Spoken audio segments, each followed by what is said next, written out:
Hello and welcome to week 28. This week we're looking at health and safety, unit 8, and we're going to answer two questions. One is 8.1.1, identify current legislation for health and safety in a learning environment.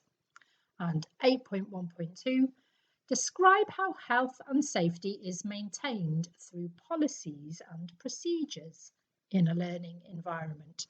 So those are our two questions, and as per usual, I have made a worksheet for you to complete. If you click on this and fill in the boxes, let's have a look, that will help you to complete those two questions. So to start off with, I've put some little pictures here just to get you thinking about health and safety. Let's have a look at these. The government passed the Health and Safety at Work Act in 1974. And then the Health and Safety Executive website sets out useful information. There's a link to it. What the school has to do is the head and the school governors for health and safety have to appoint a health and safety representative.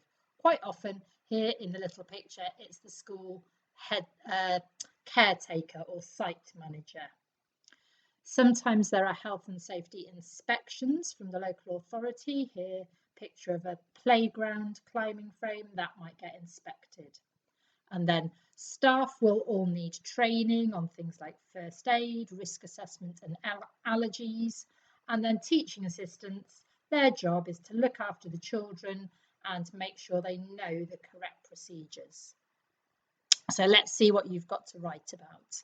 The first question asks you to identify current legislation. So I have picked out 5 things for you to have a look at. The Health and Safety at Work Act 1974. I've put a link to a leaflet here. COSH, Control of Substances Hazardous to Health. Here's a link for this one. RIDDOR is all about reporting accidents. PAT testing for electrical equipment, and the British Standards Institute kite mark for all other equipment that's used in school.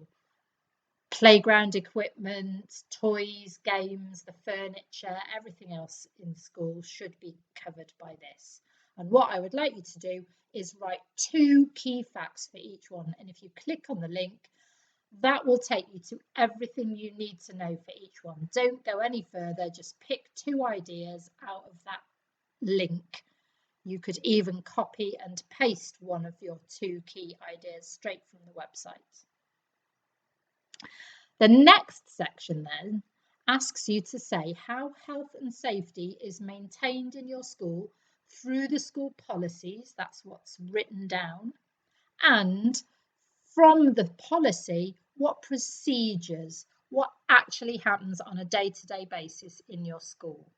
So first of all, you need to try and get hold of your school health and safety policy. Go on the website, see if you can find it.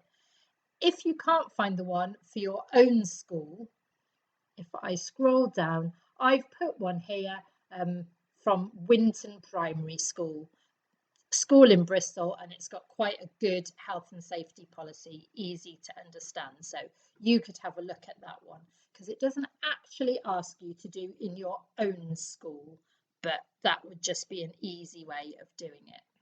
So you could even put a quote, my school policy says, and pick something from the beginning.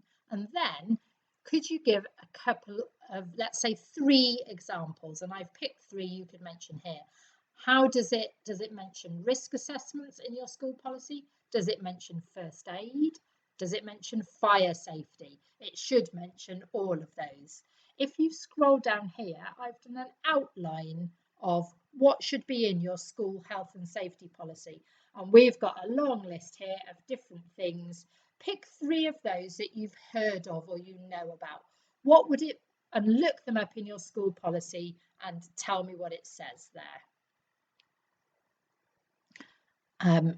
Okay, that's the first bit. In this box here, you're writing about what does your school policy say? You could start it like this.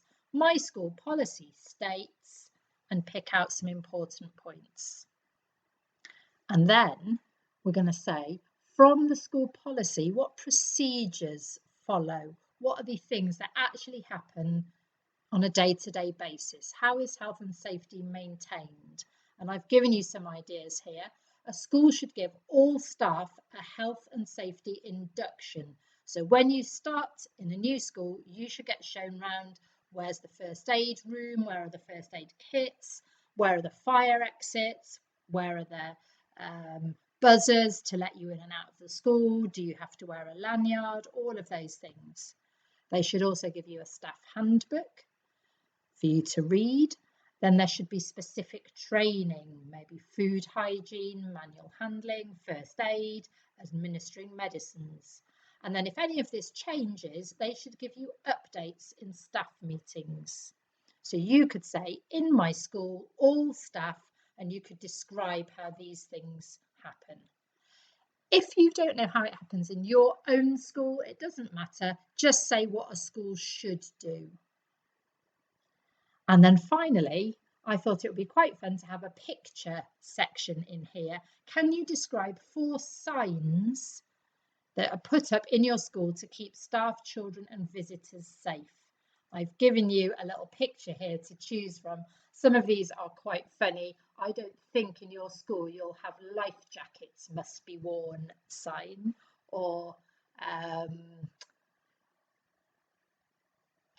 emergency shower, probably not. But some of these other signs, no swimming, probably not. What signs do you think there would be in your school?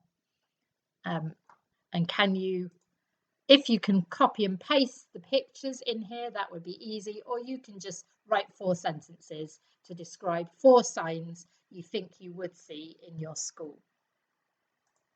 Let's go back to Moodle and just make sure we haven't missed anything. So here are the 2 questions. Here's the worksheet for you to complete. A little video about the Health and Safety Executive. A link to the website, although there's lots of links on the worksheet. Have a look for your school health and safety policy, and then at the end you could put in some signs or just write about what signs there should be. Okay, have a go at the worksheet, complete it and send it to me.